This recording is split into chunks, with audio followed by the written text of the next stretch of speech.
ඉතින් යාළුවනේ අදත් මම අලුත් වීඩියෝ එකක් අරන් ගිහලා තියෙනවා ඔයගොල්ලොත්. මෙතෙන්දී මේ AC එකක් තියෙනවා. AC එක ඇවිල්ලා ගෑස් ලීක් එකක් තියෙන AC එකේ. ඉතින් මේක ඔයගොල්ලන්ට පේනවා මේ මම යුනිට් එක ගලවගෙන තියෙන්නේ. යුනිට් එක තියෙන්නේ කන්ඩෙන්සර් එක ඇලුමිනියම්. රේඩියේටර් එකක තියෙන්නේ ඇලුමිනියම් කන්ඩෙන්සර් එකක් තියෙන්නේ. මේ ඇලුමිනියම් කන්ඩෙන්සර් එකේ එක තැනකින් ලීක් එකක් තියෙනවා.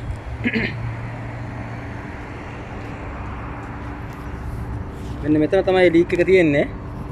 ඔයගොල්ලන්ට බලා ගන්න පුළුවන් මේ ලීක් එක වෙන්න හේතුව මොකක්ද කියන එක. මේක ඇලුමිනියම් කන්ඩෙන්සර් එක. ඉතින් මෙන්න මෙතන තමයි මේ ලීක් එක තියෙන්නේ. මේ ලීක් එක ඇති වෙන්න හේතුව වෙලා තියෙන්නේ. මම ඔයගොල්ලන්ට මේක අරගෙන කරලා පෙන්නන්නම්.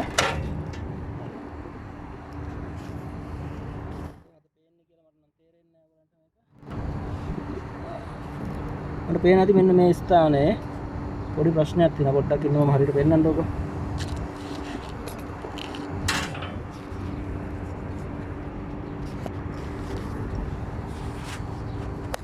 මෙන්න මෙතන පොඩි කඩතුළු වෙලා තියෙන පොඩ්ඩක්.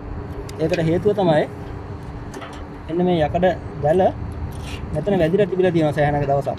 මෙහෙම වැදිලාදී ভাইබ්‍රේෂන් එකට වැදිලාදී තිබිලා තියෙනවා. ඒක මෙහෙම වැදිලාදී තිබිලා තියෙනවා මෙන්න මෙතන. ඒ වැදිලාදී තිබිච්ච නිසා තමයි මෙයා මෙන්න මෙතන පොඩි ඩැමේජ් එකක් තියෙනවා පේන්න. මෙන්න මෙතන.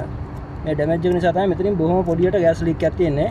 ඉතින් මම මේක බැලුවා වෙල්ඩින් කරන්න ගියොත් මේක පොඩ්ඩක් අමාරුයි.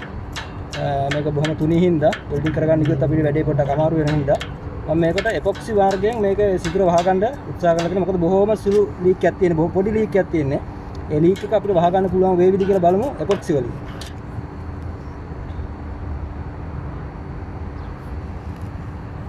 මෙන්න මෙතන මේ තියෙන ලීක් එක අපි බලමු එපොක්සි වලින් වහගන්න පුළුවන් වේද කියලා. මොකද මේක වෙල්ඩින් කරන්න ගියොත් හරි අමාරු වෙනවා.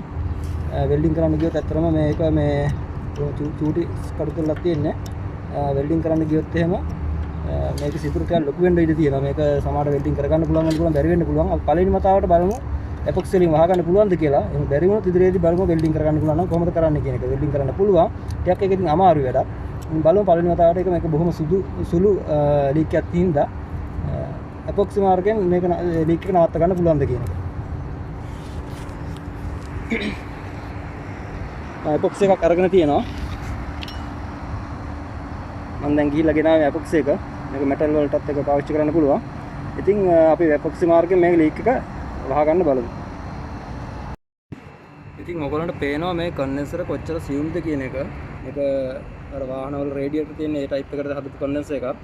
ඉතින් මේක කොච්චර සියුම්ද මේ කන්ඩෙන්සර් එක බොහොම තුනී විදිහට නිර්මාණය කරලා තියෙනවා ඇලුමිනියම් වලින්. ඉතින් මම දැන් මේ අදාළ කොටස මගේ ලීක් එක තියෙන ස්ථානය මම හොඳට සුද්ධ කරගත්තා. ඒක දැන් ටිකක් වේලෙන්න ඕනේ. ඒකට ටික වෙලාවක් යාවි. සුද්ධ කරලා තියෙනවා මෙතන එතන.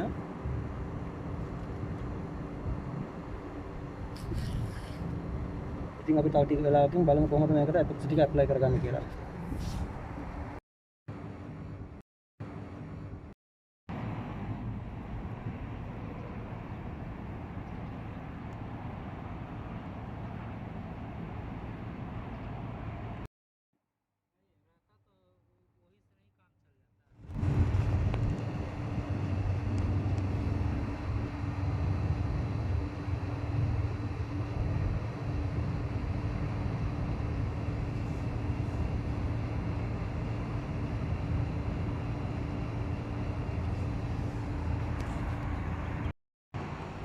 ඉතින් යාළුවනේ ඔන්න මම වැඩේ දැනට ඉවර කරලා තියෙනවා.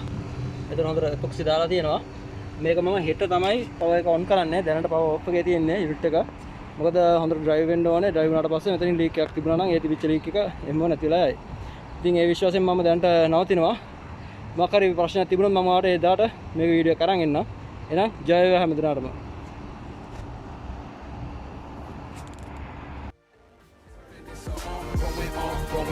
Going thing.